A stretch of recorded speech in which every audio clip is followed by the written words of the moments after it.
국내 주요 정치 이슈를 분석하는 1번지 현장. 오늘은 정치 9단 박지원 단국대 석좌 교수 모시고 얘기 나눠보도록 하겠습니다. 안녕하세요. 네, 감사합니다.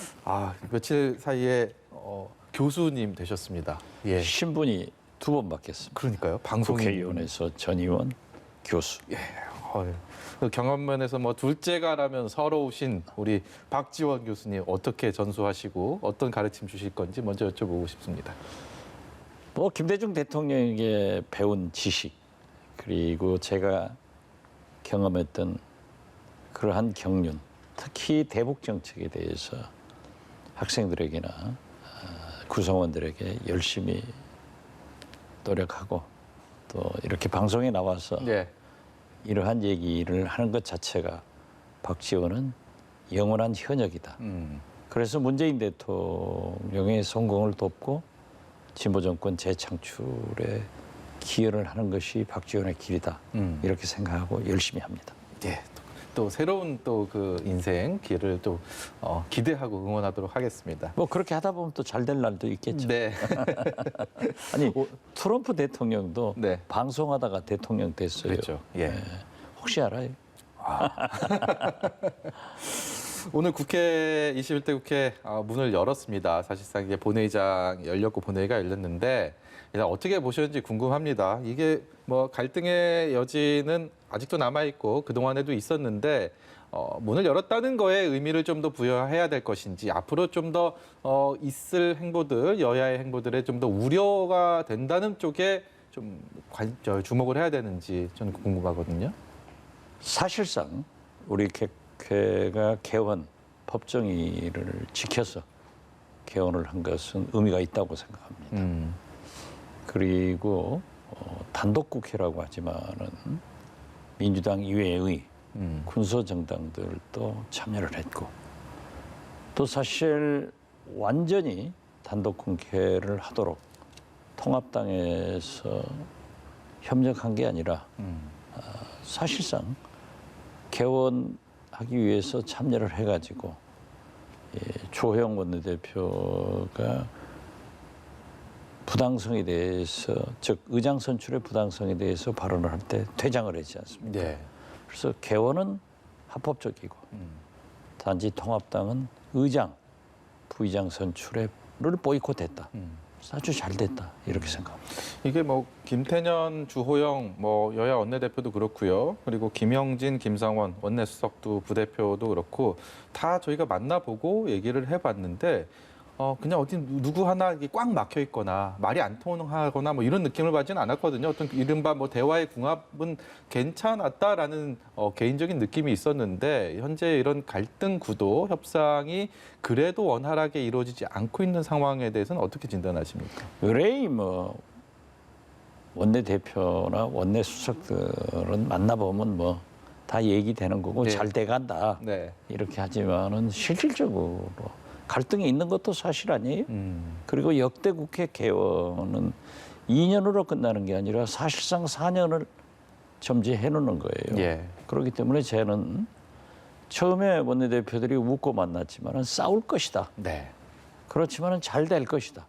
그 잘 된 게 뭐냐 하면은 박병석 의장이 김태년, 주호영 원내대표를 벌써 의장실로 불러가지고 얘기를 나누고 있더라고요. 네. 그 자체가 잘 되는 것 아니에요. 예. 그리고 특히 의미 있는 것은 김종인 통합당 비대위원장께서 대단히 나쁜 선례다라고 하면서도 통합당이 그런다고 국회를 협력하지 않을 수 없다. 이런 게 얼마나 좋은 얘기예요. 네. 그거 잘한 거예요. 불만스럽지만은 저는 이 물꼬가 2, 3일 전에 민주당의 이해찬 대표가 기자간담회를 통해서 6월 5일 반드시 개원한다. 의장단 선출을 하는 게 개원이에요. 예. 그러나 상임위원장 선출에 대해서는 6월 8일로 박지 않더라고요. 그래서 개원을 했으니까 협상의 길을 터주었고 또 여기에 대해서 김종인 비대위원장도 네. 합장을 쳐줬다. 그래서 오늘 잘 되고 굉장히 의미 있는 게 과거 제가 원내대표를 3번 해봤지만은 한 번 붙으면은 의장이 오라간다 해서 금방 안 가요. 오늘 벌써 뭐 한두 시간 만에 만나잖아요. 예, 그 의장 선거하는데 투표는 안 했는데 부르니까 또 다 보이콧했죠. 모여서. 예. 예. 그래서 저는 잘 돼가는구나. 그리고 민주당 김태년 원내대표도 많이 설득을 했지만은 이건 안 한다라고 하니까 계속 끌려다닐 수는 없는 것 아니에요. 그러니까 오늘 주호영 의원이 들어와서 발언하는 것 보이콧했지만은 선출했단 말이에요. 이것도 잘한 거예요. 네. 그리고 주호영 원내대표도 과거 황교안 리더십으로 무조건 반대하고 또 발목 잡고 광화문으로 나가서 가장 강력한 투쟁 장소인 국회를 버리고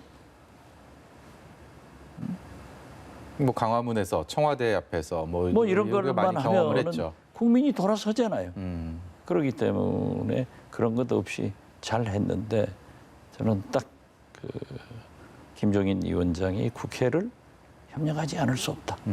그리고 또 주호영 원내대표는 의장의 초청에 김태년 원내대표와 함께 앉아서 얘기하는 걸 보고 21대 국회는 잘 되겠구나.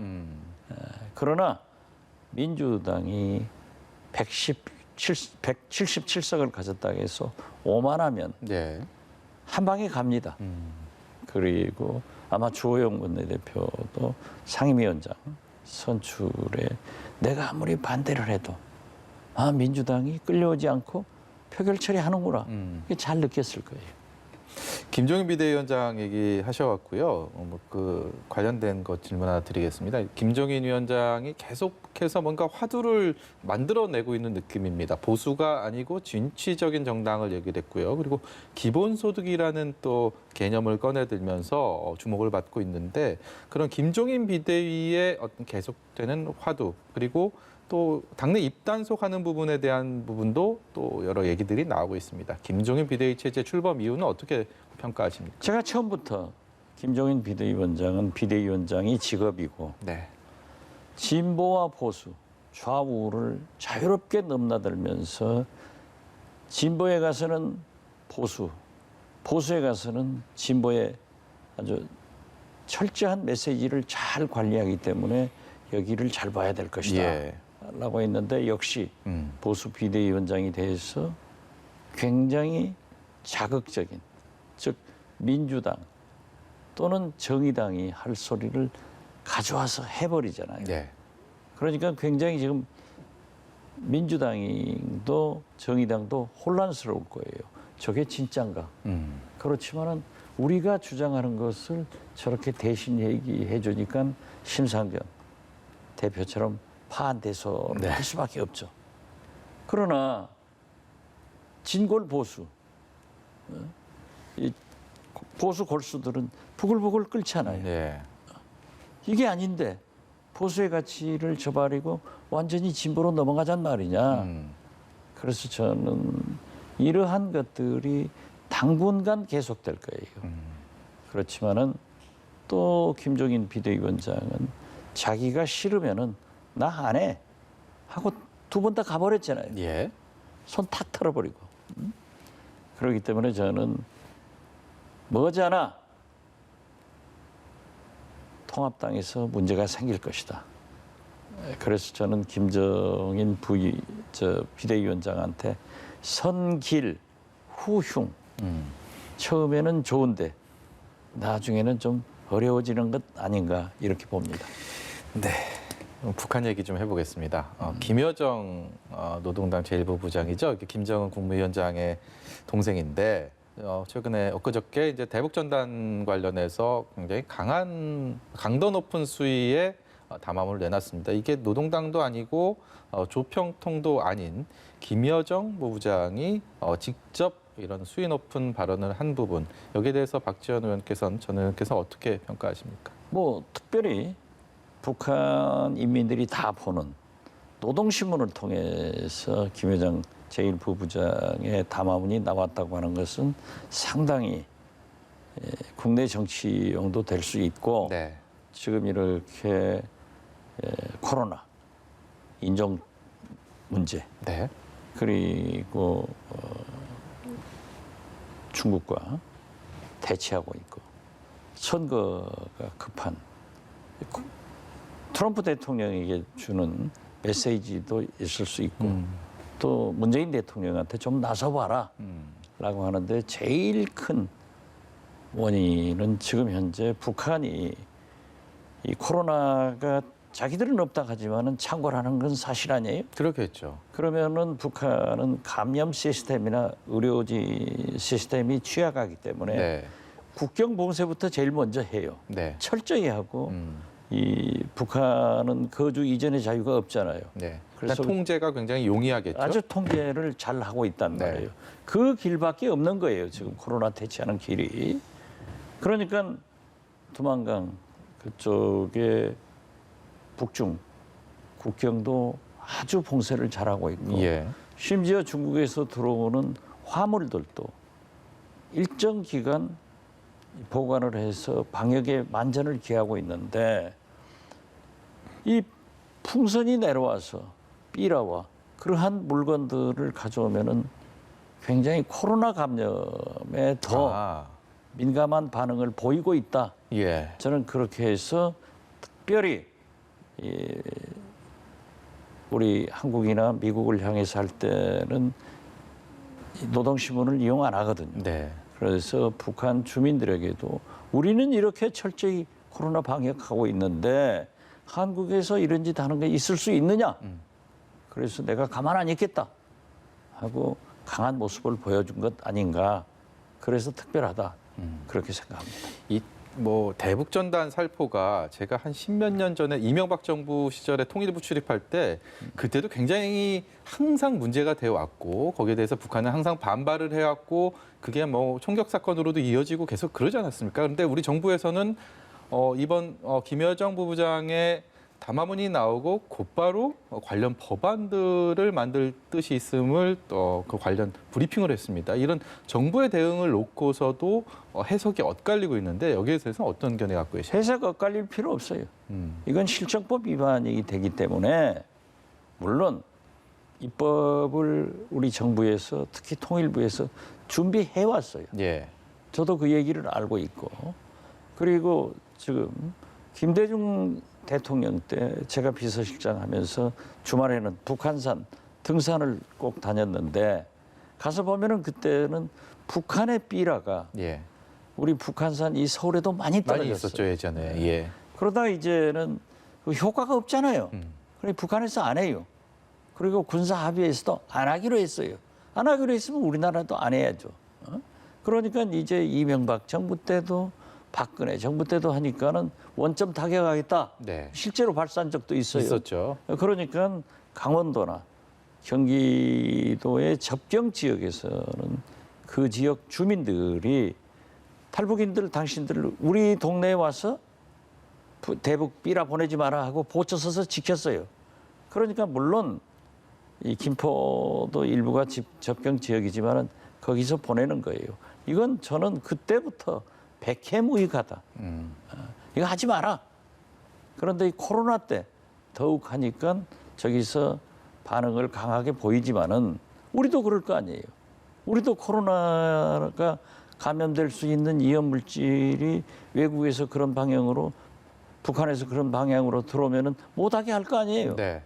그래서 저는 백해무익한 이런 짓 하지 말고 정부도 실정법으로 막을 수 있는 법을 만들어야 된다. 네. 이렇게 생각합니다. 네, 이게 또 일종의 선전선동 남북 간의 그런 쪽이 아니고 물론 그런 부분도 있겠지만 또 코로나19에 대한 감염 우려 쪽으로 해석을 하시는 부분은 저도 굉장히 인상 깊네요. 그거예요. 제 말이 맞아요. 그리고 어떻게 됐든 군사 합의로 서로 안 하기로 했잖아요. 예. 북한에서 안 하잖아요. 그런데 재미있는 것은요. 이렇게 비라를 보내잖아요. 네. 그러면 그게요.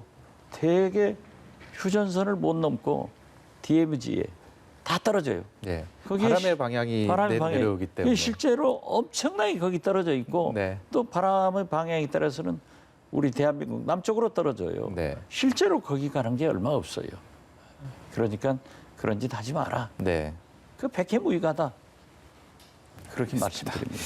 마지막으로요. 이게 G7 주요 7개국 정상회의에 우리나라가 뭐 G11으로 확대 가능성을 트럼프 대통령이 시사를 하면서 거기에 우리나라를 초청을 했다는 뭐 뉴스들 많이 접하셨을 텐데 뭐 일단 뭐 세계적으로 이렇게 우리나라가 어떤 선진국 반열에 오른다는 부분은 굉장히 반가운 일인데 우리 입장에서는 외교적으로 미국과 중국의 첨예한 갈등 구도 이 상황에서 뭔가 선택의 기로에 놓이는 부분들에 대한 좀 우려를 하고 있습니다. 여기서 효과적인 우리는 외교적으로 어떤 선택을 해야 되는지 박지원 교수님께서 교수님 말씀을 좀 해주십시오. 실제로 우리가 G11에 초청됐다고 하는 것은 굉장히 영광스러운 일이에요. 아주 좋은 평가예요.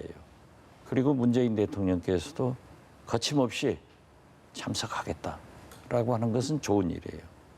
그렇지만은 미중 이 갈등 사이에서 우리 주미 차수혁 대사께서는 우리나라 형편이 예. 미국이나 일본, 중국을 선택할 수 있는 힘을 가졌다라고 네. 하는데 그것은 저는 정부 당국자로서 바람직한 평가가 아니다 예. 생각합니다.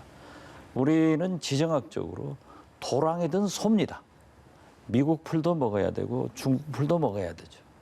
미국의 첨단 기술과 안보 지원 없이 대한민국 존재할 수 없습니다. 예.